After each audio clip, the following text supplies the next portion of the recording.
वो संबोधि प्राप्त करने के मार्ग बताए। संबोधि के मार्ग, भगवान बुद्ध के मार्ग में अगर हम पढ़ते हैं तो 37 प्रकार के संबोधि के मार्ग बताए उन्होंने। उसमें चार आपके अप्रमाण होते हैं, चार आपके आरूप होते हैं, चार रिद्धिपाद होते हैं, पांच इंद्रिय होती हैं, पांच बल होते हैं, सात बोध्यांग होते हैं और आठ अष्टांगिक मार्ग के अंग। इस प्रकार से ये 37 जो है बोधि पक्षीय धम्म बोले जाते हैं, बोधि पाक्षिक धम्म बोले जाते हैं। इसमें चार अप्रमाण, अप्रमाण नाम बहुत अच्छा है, इसका कोई प्रमाण नहीं है, खुले हुए हैं, जिनको दूसरे नाम से बोला जाता है चार ब्रह्म विहार। ब्रह्म का मतलब होता है विस्तारित, इसकी कोई सीमा नहीं, सीमा रहित है, अथाह है, अनंत है, खुला हुआ है, ओपन है, दबा हुआ नहीं। ऐसा कुछ ब्रह्म को कहा जाता है। लेकिन ब्रह्म नहीं है, एक्चुअली पाली की पाली शब्द है ये बम। और बम जो है ब्रह्मा को भी बोला जाता है, जो भगवान बुद्ध के भिक्खु थे, श्रावक थे। आज किसी रूप दूसरे रूप में उनको दिया जा रहा है। आपको पता है, आपने पढ़ा होगा शायद, जब भगवान बुद्ध अपनी माता महामाया को धम्म देशना दे करके वापस जब पृथ्वी लोक पर आए थे, तो एक तरफ ब्रह्मा चल रहे थे और एक तरफ इंद्र चल रहे थे, और बीच की सीढ़ी पर भगवान बुद्ध अवतरित हो रहे थे। ब्रह्मा झालर यूं कहीं डोल रहे थे भगवान बुद्ध के ऊपर, और इंद्र जो है छत्र लगाए हुए थे। तो ये आपको मूर्ति मिल जाएगी, गांधार कला के अंदर मूर्तियां हैं ये। आपको ये मूर्ति मिल जाएगी, शायद नेशनल म्यूजियम दिल्ली के अंदर मिल सकती है आपको ये मूर्ति, शायद मथुरा म्यूजियम के अंदर भी मिल सकती है। तो ये, और साइंस जर्नी के ऊपर भी आप देख सकते हो, वो दिखाते हैं इस चीज को, बहुत सारी वो दिखा रहे हैं, तो वहां पर भी आप देख सकते हो। तो ये बम, बम शब्द है, बम का मतलब बहुत विस्तारित है, जिसकी कोई सीमा नहीं। तो भंते जी की नजर में हम देखने वाले हैं आज इस चीज को, कि यह प्रमाण या चार ब्रह्म विहार क्या है।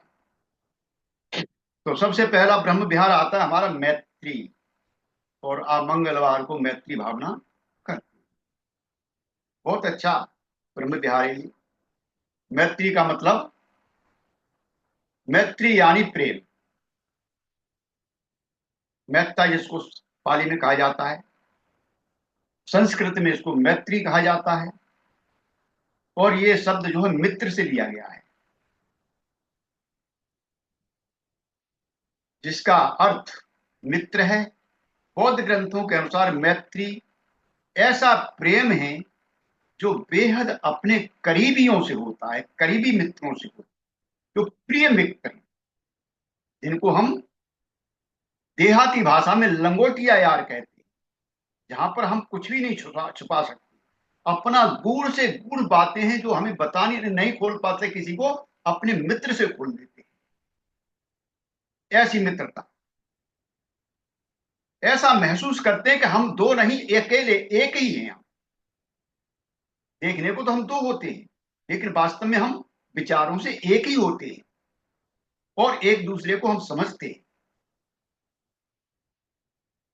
आजकल इसका रूप परिवर्तित हुआ है, पहले पश्चिम में था, लेकिन आजकल पूर्व में भी दिखाई देता है। फ्रेंड और फ्रेंडशिप ऐसा उद्गार किया जाता है, लेकिन इसके अंदर वो उत्साह नहीं है, वो भाव नहीं है जो मैत्री शब्द के अंदर है। आप फ्रेंड बोलिए, लेकिन फ्रेंडशिप बोलिए, लेकिन मैत्री और फ्रेंडशिप में बहुत अंतर है, बोलने में अंतर पड़ जाता है।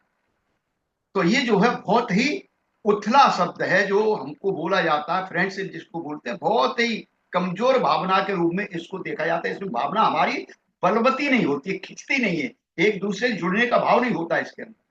फ्रेंडशिप किसी से भी कर लेते हैं, लेकिन मैत्री विचारों की गहराइयों से होती है, हमारे मन की गहराई से। ये बहुत बड़ी है, बहुत शक्तिशाली है, और ये बहुत बड़ी शक्तिशाली सकारात्मक भावना है। इससे हम जुड़ते हैं, जिसे अन्य लोगों के कल्याण और सुख के लिए व्यक्त होने वाली प्रबल इच्छा के रूप में देखा जाता है। हम वहां जो है रुक नहीं सकते। जहां हमारा प्रिय मित्र होगा, अगर उस पर कोई कष्ट आता है तो हम तुरंत पहुंचते हैं वहां पर और अपना समझते हैं वहां पर। ये देख के नहीं करते ये कहेगा तभी करेंगे, बिल्कुल नहीं, हम लग जाते हैं वहां पर जाकर। ये भौतिक अर्थ में नहीं है। मैत्री का भौतिक अर्थ जो बहुत उथला लिया जाता है, लेकिन ये वास्तव में क्या है, ये हमारे आध्यात्मिक अर्थ में बहुत ज्यादा इस्तेमाल होती है मैत्री। और आपने संघ ज्वाइन किया है, जब से आप इस संघ के संपर्क में आए, तब से आपको मैत्ता भावना या मैत्री ब्रह्म विहार का आपको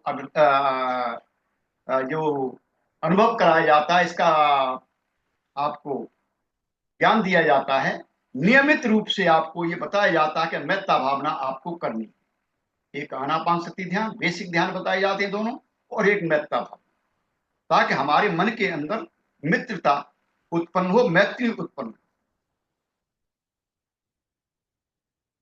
ये बहुत ही प्रबल भावना है। बार बार सभी सजीवों के प्रति ये हमको जो है विकसित करनी चाहिए। तो हर बार हम यही कहते हैं कि इस भावना को आप जो है जरूर लीजिए। दो जो ध्यान बताए जाते हैं, आनापान सती ध्यान और मेत्ता भावना, तो इन दोनों को लगातार लेते रहिए, बार बार करिए इसको, और सभी सभी जीवों के प्रति इसको विकसित करिए, उन अपने अंदर प्रोत्साहित करिए, लगातार इससे संपर्क में रहिए। इन भावनाओं को एक सूत्र में पिरोने के लिए कुछ कहा भी गया है। और जब हम अपने प्रोग्राम संपन्न करते हैं तो क्या बोलते हैं, सभ्य सत्ता सुखी हो। इसका भाव ही यही है कि सभी प्राणी सुखी हों। संसार में इस प्रकृति में जितने भी प्राणी हैं वो सारे के सारे सुखी हों। हम तो सुखी हों, वो हमारे साथ साथ सभी सुखी हों। यह सभी बौद्धों के हृदय की गहराई से व्यक्त सद इच्छा है, और उस सद इच्छा की जो अभिव्यक्ति जो हम बोलते, अगर हमने इसको ऊपरी ऊपर बोला तो इसका हमारे अंदर प्रभाव नहीं आएगा। तो हमें बहुत अच्छी तरह से इसको भावना करनी चाहिए, विकसित करना चाहिए। केवल मैत्री की भावना के बारे में सोचकर नहीं, बल्कि सच्चे अर्थों में हृदय की गहराई से इस भावना को यदि हम अनुभव करते हैं, अपने अनुभव में लेते हैं, तो समझो यह मैत्री है। अगर हम ऊपर ही ऊपर ले रहे हैं तो मैत्री नहीं है, कुछ भी हो सकता है। लेकिन जब हमारी भावनाओं ये हमारे मन के अंदर से आएगी, भावनाएं जब हमारे मन के अंदर से आएंगी, हमारे हृदय को स्पर्श करती हुई आएंगी, तो वो जो है मैत्री कहलाएगी। बौद्ध धर्म में मैत्री का विकास भाग्य भरोसे नहीं छोड़ा जाता कि नहीं हो जाएगा हो जाएगा, ऐसा नहीं है। आज भी कुछ लोग मानते हैं औरों के प्रति या तो आप में प्रेम होगा या फिर नहीं होगा। दो रास्ते, या तो आपके मन में प्रेम होगा या नहीं होगा। यदि नहीं है तो यह है बुरी बात है। अगर हमारे मन के अंदर प्रेम नहीं, हम अपने को बौद्ध कह रहे हैं, और बौद्ध होते हुए अगर हमारे मन के अंदर प्रेम नहीं है अन्यों के लिए, तो यह बहुत बुरी बात है। लिहाजा आप जो कुछ भी नहीं कर सकते, लेकिन बौद्ध धर्म इस और इस दृष्टि से नहीं देखते। बौद्ध धर्म क्या कहता है, मैत्री के विकास के लिए कुछ निश्चित अभ्यास है, अभ्यास किए जाते हैं, कुछ निश्चित विधियां हैं जो हम हमें और आपको यहाँ पर ब्रह्मचारी आके समझाते हैं। शिविरों में ब्रह्मचारी समझाते हैं, विधियां समझाते हैं इसकी कि कैसे करें कैसे नहीं करें। इसको बताते हैं, जिसे हम मैत्री भावना कहते हैं। आप में से जिस किसी ने अभ्यास किया है, सभी आप कर रहे हैं। मंगलवार को मैत्री भावना होती है, आप सभी कर रहे हैं, तो अभ्यास कर रहे हैं। आप जानते होंगे ये अभ्यास जो है सरल अभ्यास नहीं है, बहुत कठिन जाता है, और विशेषकर चौथी पारी में तो बहुत ही कठिन जाता है। कई लोग कहने लगते हैं कि मैं अपने विरोधी पुरुष से कैसे मैं मैत्री साधूं, तो ये सरल नहीं है।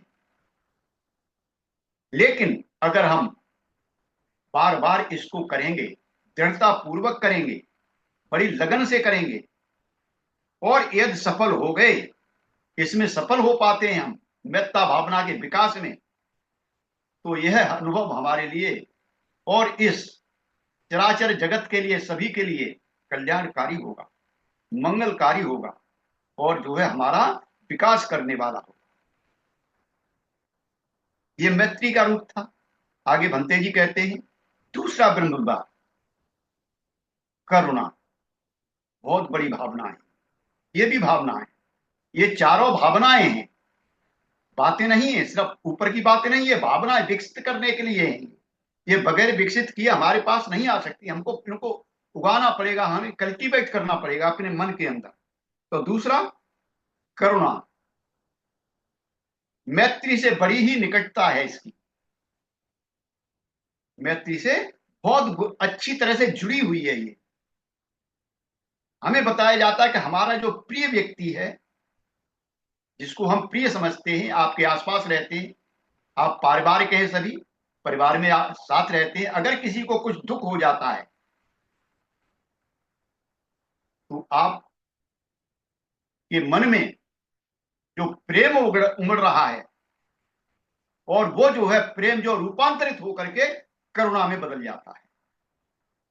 यानी जब मैत्री हमारी दुख के संपर्क में आती है तो वो करुणा में परिवर्तित हो जाती है, उसका रूपांतरण किस में हो जाता है? करुणा के अंदर हो जाता है। जब आप किसी से प्रेम करते हैं और अचानक आप उसके दुख को देखते हैं, तो आपका प्रेम तुरंत करुणा में बदलेगा। करुणा की जो जोरदार वेदना होगी उसमें रूपांतरित हो जाएगा। वो तो दुखी हो ही रहा है, लेकिन आप ज्यादा दुखी होने लगे। बौद्ध धर्म के अंदर करुणा सभी भावनाओं में सबसे ज्यादा आध्यात्मिक है, और सभी बुद्धों और बोधिसत्वों का यह विशेष सद्गुण होता है। अगर हम बुद्ध के रास्ते पर बढ़ रहे हैं, संबोधि के रास्ते पर बढ़ रहे हैं, तो ये गुण हमारे अंदर विकसित होना ही चाहिए हर तरह से। बहुत सारी बातें हैं। आशंका, करुणा का भाव आप पढ़ सकते हो। कुछ विशेष बोधिसत्व हैं जिनको करुणा का बोधिसत्व कहा जाता है। हमारे बाबा साहब को करुणा का बोधिसत्व कहा जाता है, क्योंकि आप वो दृश्य पढ़ेंगे जब बाबा साहेब को नौकरी से वहां नहीं कर पाई थी नौकरी, क्या नाम, बड़ौदा में, और जब वो जो है स्टेशन के सामने जो वृक्ष है जहां अब संकल्प भूमि है, वहां पर बैठ के रोए थे, तो ये करुणा के वशीभूत होकर के उनके आंसू निकले थे, अंदर से भावना थी उनकी, हमारे ऊपर भावना थी, हमारे ऊपर करुणा थी उनकी, कि अब मेरे जैसे व्यक्ति के साथ अगर ऐसा हो रहा है, तो जो मेरा ना पढ़ा लिखा गरीब, दबा कुचला, जिसके कोई साधन नहीं है, सीधा साधा है, ऐसा समाज का क्या हो रहा, उसके साथ क्या होता होगा। इसलिए बाबा साहब को करुणा का बोधिसत्व कहा जाता है। करुणा के अवतार वाले बोधिसत्वों में प्रमुख बोधिसत्व या करुणा की आदर्श मूर्त प्रतिमा कौन है? अवलोकितेश्वर के नाम से आप जानते हो, अवलोकितेश्वर। उनमें एक बड़ा ही दिलचस्प रूप, अर्थात 11 सिर हैं इनके और हजारों हाथ हैं, ऐसी प्रतिमा ये दिखाई देती है। भले ही ये हमें बड़ी विचित्र दिखाई दे, लेकिन प्रतीकात्मक असल में होती नहीं, लेकिन हमने जो है उसको गढ़ा गया है, प्रतीक के रूप में इसको लिया है। प्रतीकात्मक दृष्टि से बड़ी ही प्रभावी प्रतिमा है। इसमें 11 सिर अर्थात करुणावश सभी 11 दिशाओं में देखने का प्रतीक है, जबकि 1000 हाथ करुणावश अवतरित क्रियाशील होने का प्रतीक है। यानी 1000 हाथ जो है क्रियाशील होने का प्रतीक है। ये हम क्रियाशील रहते हैं, कार्य करने के लिए हर समय तैयार रहते हैं। जिस प्रकार से घोड़ा तैयार रहता है चलने के, उसी प्रकार से हम भी तैयार रहते हैं। एक बड़ी ही रोचक कहानी है। वह कैसे यह रूप उत्पन्न हुआ। यह कहानी बहुत कोई दंत कथा या मिथक नहीं, बल्कि आध्यात्मिक मनोवस्था पर आधारित है।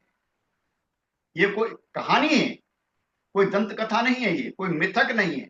इस पर आध्यात्मिक जो हमारी मनोवस्था है उसके ऊपर आधारित है। ऐसा कहा जाता है कि प्राचीन समय में अवलोकतेश्वर समस्त सजीवों के दुखों पर चिंतन मनन कर रहे थे। जैसे उन्होंने इस विश्व पर नजर घुमाई, उन्होंने लोगों को नाना तरह की यातनाएं भोगते हुए देखा। कुछ अग्नि ज्वाला में जलकर मर रहे हैं, कुछ का अंग विच्छेद हो रहा है, कुछ को मृत्यु दंड दिया जा रहा है, कुछ वियोग से दुखी हैं, कुछ हानि से दुखी हैं, कुछ बीमारी से दुखी हैं, कुछ भूख प्यास से दुखी हैं, कुछ भूख से मर रहे हैं, कुछ बीमारी से मर रहे हैं। ऐसी हालत को देख करके उनका हृदय में प्रचंड करुणा के धक्के लगने लगे।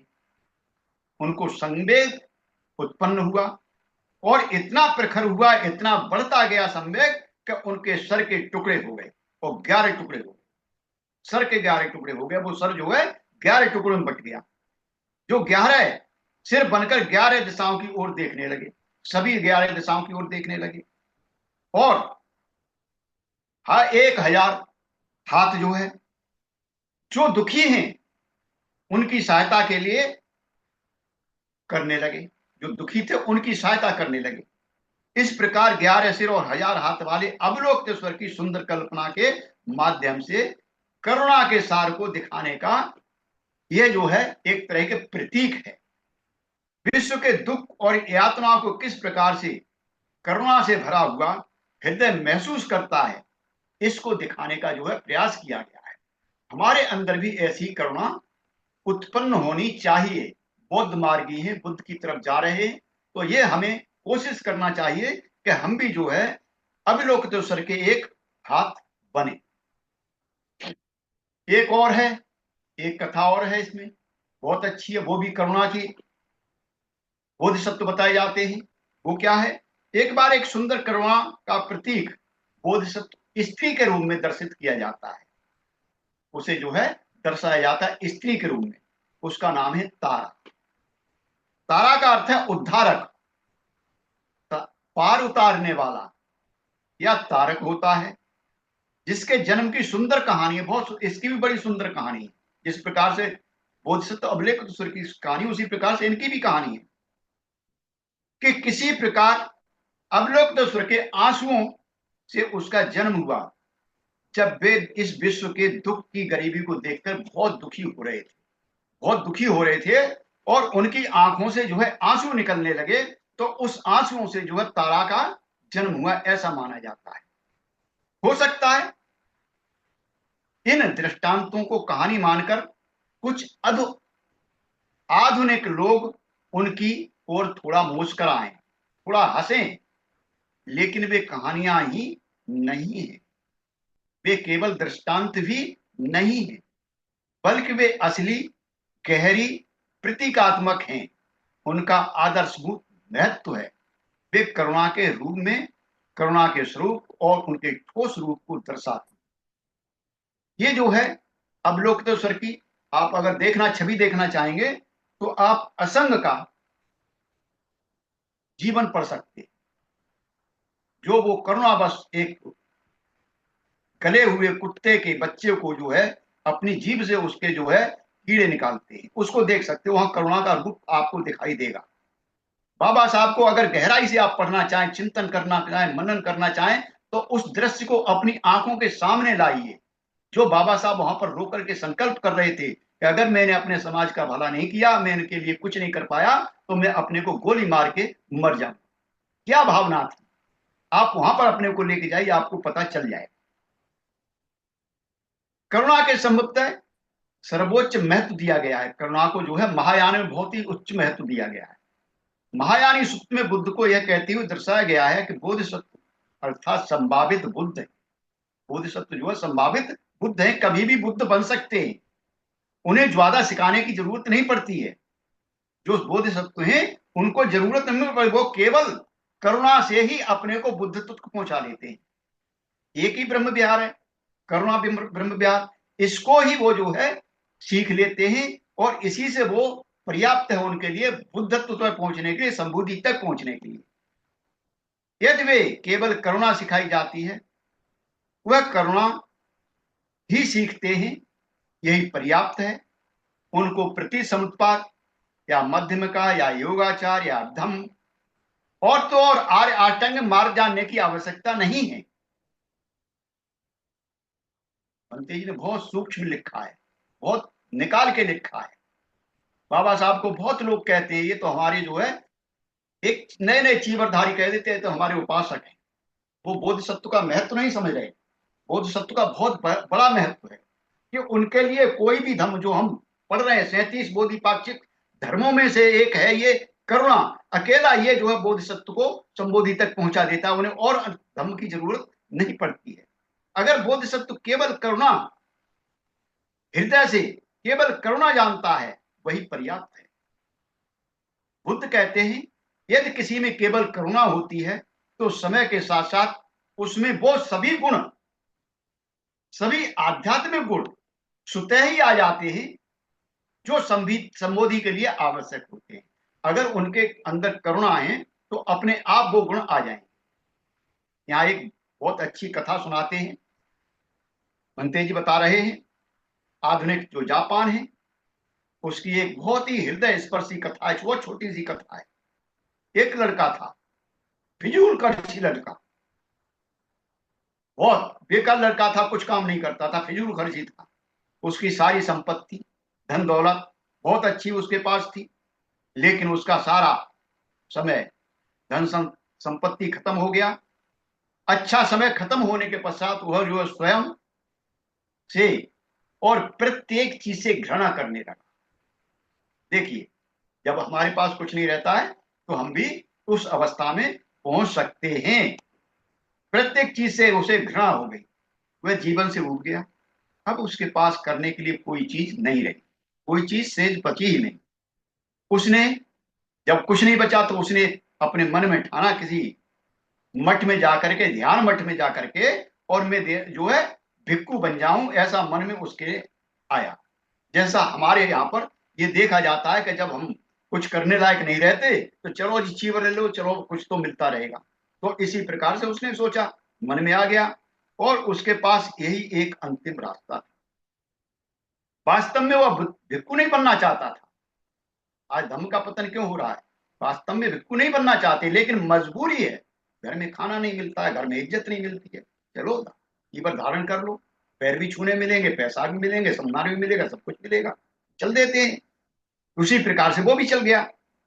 वो नहीं चाहता था, किंतु उसके पास कोई अन्य विकल्प नहीं था, इसलिए वह जैन मठ की दिशा को निकल पड़ा।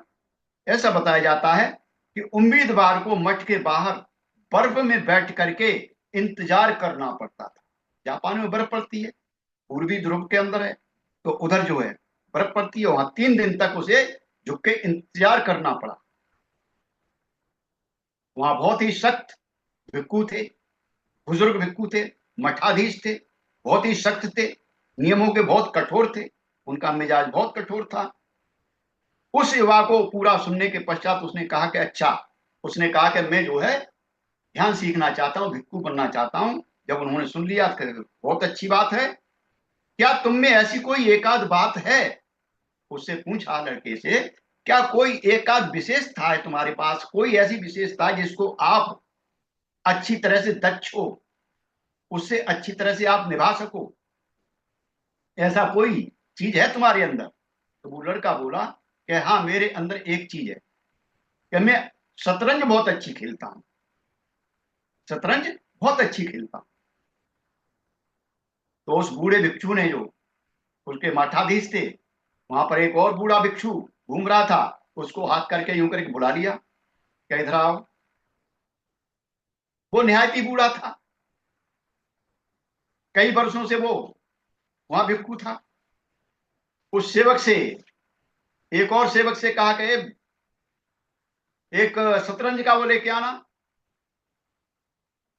शतरंज बिछ गई और उनसे कहा, भिक्खू को बैठा दिया, बूढ़े भिक्खू को वहां पर, कि आप इनसे शतरंज खेलिए, आप दोनों शतरंज खेलेंगे, और जो हार जाएगा, अपने सेवक से कहा कि वो तलवार ले आना मेरी उठा के। और तलवार उन्होंने मंगा के रख ली कि भाई जो हारेगा उसका शीश कटेगा, जो हारेगा उसका शीश कटेगा, उसका शीश उड़ा दूंगा। दोनों ने उस मठाधीश को देखा, उसका भाव बहुत ही स्पष्ट था। उस युवा ने अपनी पहली चाल चली, बूढ़े भिक्खू ने अपनी चाल चली, फिर युवा ने दूसरी चाल चली, बूढ़े भिक्खू ने दूसरी चाल चली।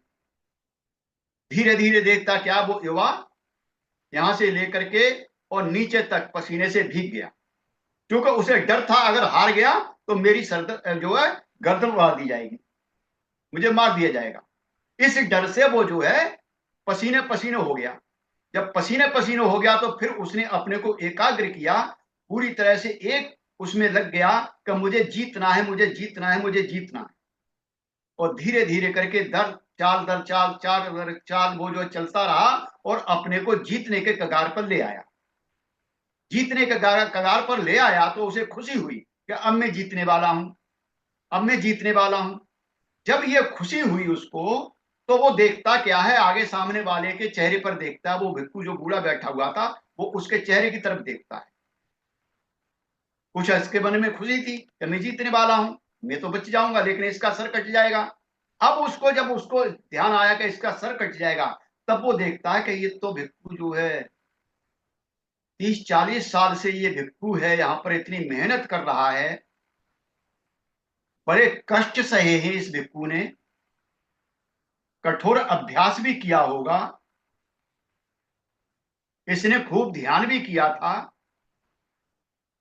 चेहरा बिल्कुल पतला सूख गया है, कठोर तप के चिन्ह विद्यमान हैं इसके चेहरे पर।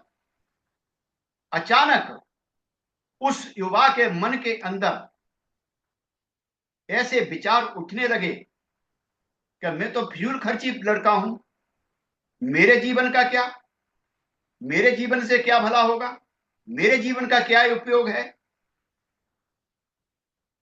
इस भिक्खू ने बहुत अच्छा जीवन जिया है और अब यह मरने वाला है।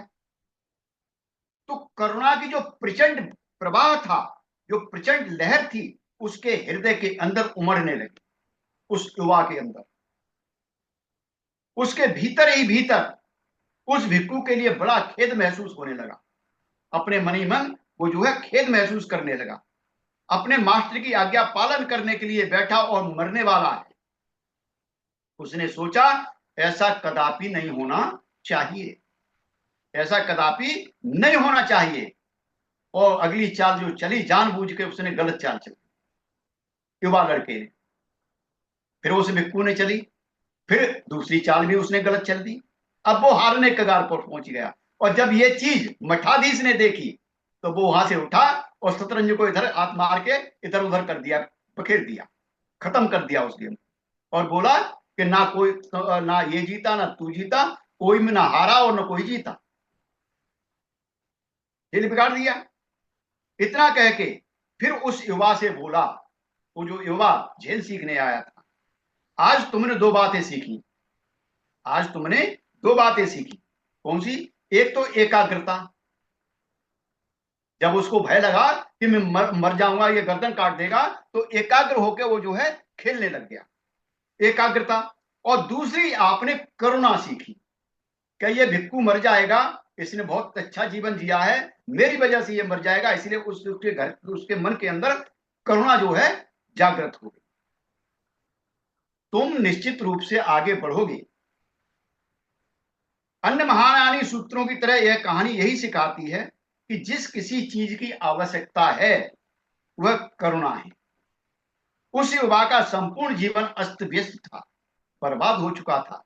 क्योंकि उसके हृदय में करुणा थी, इसलिए उम्मीद थी, उम्मीद बाकी थी। जो करुणा थी वो उम्मीद बाकी थी। वह बिल्कुल फालतू व्यक्ति था, लेकिन उसके हृदय की गहराई में इतनी करुणा थी कि वह अपने जीवन को बचाने के लिए जो अपने जीवन को बचाना चाहिए तो उसके बजाय उसने बलिदान देने के लिए विचार कर लिया। वो तैयार हो गया अपना बलिदान देने के लिए, वो हार गया। उस मठाधीश ने यह देखा और सोचा कि हमें एक उभरता हुआ बोधिसत्व मिला है। उस लड़के के अंदर, उस युवा के अंदर मठाधीश ने देखा कि हमको एक उभरता हुआ बोधिसत्व मिला है, और उसी के अनुसार उसके ऊपर जो कार्य किया। तो करुणा की भावना इतनी बलवती होती है भाई और बहन। तीसरा जो हमारा ब्रह्म विहार है, उसे बोला जाता है मुदिता। बहुत अच्छी चीज है, पाली संस्कृत है इसको, अर्थात सहानुभूति, आनंद। यह ऐसी खुशी है जो हमें औरों की खुशी में महसूस होती है, और जब बढ़ते हैं आगे तो हमें खुशी महसूस होती है। जब अन्य लोग खुश होते हैं तो हम भी खुशी महसूस करते हैं, लेकिन दुर्भाग्य है ये हमेशा नहीं होती। जबकि ये एक बौद्ध के अंदर हमेशा रहनी चाहिए, विदित रहनी चाहिए। किसी व्यंगकार ने कहा है कि हे मित्रों, हमारे मित्रों की परेशानी में हमें भीतर ही भीतर बड़ा संतोष महसूस होता है। बहुधा यही सच्चाई है। जब हमारे मित्रों परेशानी में होते हैं तो हम संतोष महसूस करते हैं। वास्तविकता है ये, यही सच्चाई है। अगली बार जब कोई तुम्हें अपने दुर्भाग्य की कथा सुनाए तो आप भी भीतर भीतर अपनी प्रतिक्रियाओं पर नजर रखिए कि हमारे मन के अंदर क्या चल रहा है। अगर आपकी उससे कुछ कटता हुई है तो आपके मन में प्रसन्नता होगी। देखिए, इसको अनुभव करिए। बहुधा भीतर ही भीतर संतोष की हल्की सी लकीर उभरने लगेगी। हमारी पारंपरिक प्रतिक्रिया उभरती है ये सचेतनता और लोगों की खुशी में शरीक होने के लिए सकारात्मक प्रयत्नों द्वारा इसका उच्चाटन किया जा सकता है। हम देख सकते हैं, इनको सकारात्मक प्रयत्नों द्वारा हम देख सकते हैं, महसूस कर सकते हैं। आनंद यह बौद्धों का सद्गुण है। हमें हर वक्त आनंद में रहना चाहिए, दुखी नहीं रहना चाहिए। ऐसा कहा जा सकता है कि प्रसंग बस ही सही, यदि आप आनंद महसूस करते हैं, खुशी महसूस करते हैं, तो आप बौद्ध हैं। और अगर आप आनंद महसूस नहीं करते, आप खुशी महसूस नहीं करते हैं, तो आप बौद्ध कैसे हो सकते हैं? तीसरा में ब्रह्मवाद, जिसको मुदिता कहा जाता है। आपको मुदित होते रहना चाहिए, हर समय आनंदित होते रहना चाहिए, परिस्थिति कैसी भी हो। चौथा ब्रह्म विहार, जिसको उपेक्षा कहा जाता है, जिसे सरल शब्दों में गहरी खुशी या गहरी शांति कह सकते हैं। बहुधा हम शांति के बारे में कुछ नकारात्मक और अर्थात शोरगुल उपद्रव की अनुपस्थिति के अर्थ से सोचते हैं कि हमारा शोरगुल खत्म हो गया, हम शांत हो गए, उपद्रव खत्म हो गया, हम शांत हो गए। ऐसा नहीं है। मैं चाहता हूं कि मुझे शांति से जीने दें। बौद्ध परंपरा के अनुसार मैत्री, करुणा या आनंद की तुलना में शांति कम सकारात्मक नहीं है। शांति भी आग है, शांति भी अग्नि है। महसूस करके देखिए। जब आप गहरे ध्यानों में जाओगे तो आप वहां पर महसूस कर सकते हो। कहीं ज्यादा ये सकारात्मक है। उपेक्षा अर्थात किसी चीज की अनुपस्थिति नहीं है, बल्कि यह अपनी तरह की एक अवस्था है, एक सद्गुण है जो हमारे अंदर होना चाहिए। इसे हम समानता की दृष्टि से देखते हैं। हर जीव समान है। हर जीव के अंदर चार तत्व हैं, सभी में सांस है, सभी जीने के लिए डालायत हैं। कोई नहीं चाहता कि मेरे ऊपर कोई उपद्रव आए, हम भी नहीं चाहते। इसी भावना को हम आगे बढ़ाते रहें। ये सद्गुण है। यह ज्यादा से ज्यादा सकारात्मक होना चाहिए। सजीव ऐसी अवस्था है ये। उपेक्षा जो है सजीव अवस्था है, विमृत अवस्था नहीं है, जो सुख शांति की हमारी अपनी धारणा से कहीं बढ़कर और सुख के काफी करीब है। अगर हमने इसको थोड़ा साध भी लिया, शांति की तरफ चले गए, तो शांति में से ही सुख निकलना है। प्रसब्धि, ऊर्ध्वगामी चक्राकार मार्ग के अंदर प्रसब्धि के बाद एक सुख आता है।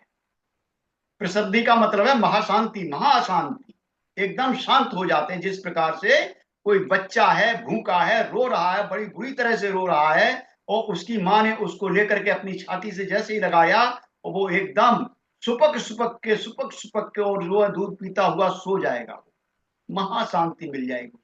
इसी प्रकार से हम भटकते भटकते जब अपने मन को शांत कर लेंगे, तो वो महाशांति मिलेगी, वहां से हमको सुख मिलेगा। धीरे धीरे हम सुख में चले जाएंगे, और ये सुख हमको संबोधि की तरफ ले जाके खड़ा कर देगा।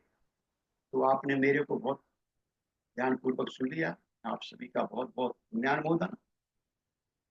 धम्मित्र किशोरीलाल ने मुझे मौका दिया, उनका भी बहुत बहुत पुण्यानुमोदन। सभी को जय भीम, नमो बुद्धा। धम्मित्र किशोरीलाल। सर बहुत बहुत धन्यवाद आपका आज के प्रवचन के लिए, और ब्रह्म विहारों के बारे में बताया, 4 ब्रह्म